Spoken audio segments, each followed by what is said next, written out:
Hi all, welcome to football arena. കഴിഞ്ഞ ദിവസമായിരുന്നു Brazilian കോടതി CBFന്റെ പ്രസിഡന്റായ എഡ്നാൾഡോ റോഡ്രിഗസിനെ പുറത്താക്കിയത്. വ്യാജരേഖ ചമച്ചതിന്റെ പേരിലായിരുന്നു അദ്ദേഹത്തിന് ഈ ഒരു പ്രസിഡന്റ് സ്ഥാനം നഷ്ടമായത്.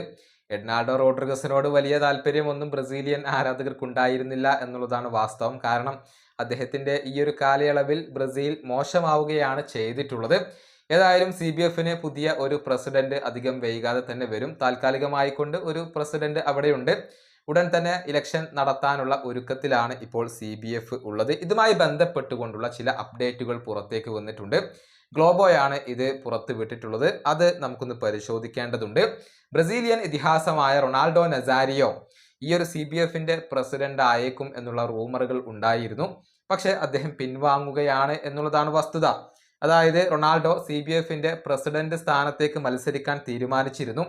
പക്ഷെ അദ്ദേഹം പ്രതീക്ഷിച്ച പോലെയല്ല കാര്യങ്ങൾ പുരോഗമിക്കുന്നത്. വേണ്ടത്ര സപ്പോർട്ട് ഉണ്ടാക്കിയെടുക്കാൻ അദ്ദേഹത്തിന് കഴിഞ്ഞിട്ടില്ല. അതുകൊണ്ട് തന്നെ അദ്ദേഹം പിന്മാറുകയാണ്.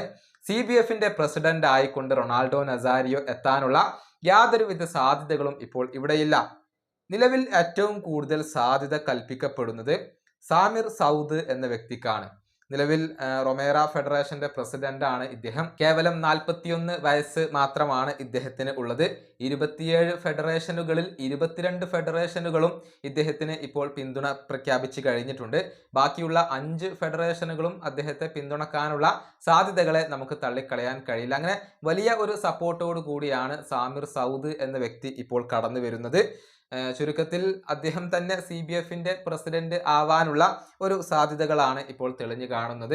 CBFന്റെ പ്രസിഡന്റ് ആയി കഴിഞ്ഞാൽ എന്തൊക്കെ മാറ്റങ്ങളായിരിക്കും സാമിർ വരുത്തുക എന്നുള്ളതൊക്കെ കാത്തിരുന്നു കാണേണ്ട കാര്യമാണ്. കാർലോ ആഞ്ചലോട്ടിയെ പുതിയ പരിശീലകനായിക്കൊണ്ട് എഡ്നാൾഡോ നിയമിച്ചിരുന്നു. അതിന് പിന്നാലെയാണ് അദ്ദേഹത്തിന് തന്റെ സ്ഥാനം നഷ്ടമായത്. ഈ വീഡിയോയുടെ അവസാനിപ്പിക്കുന്നു. അടുത്തൊരു വീണ്ടും കാണാം.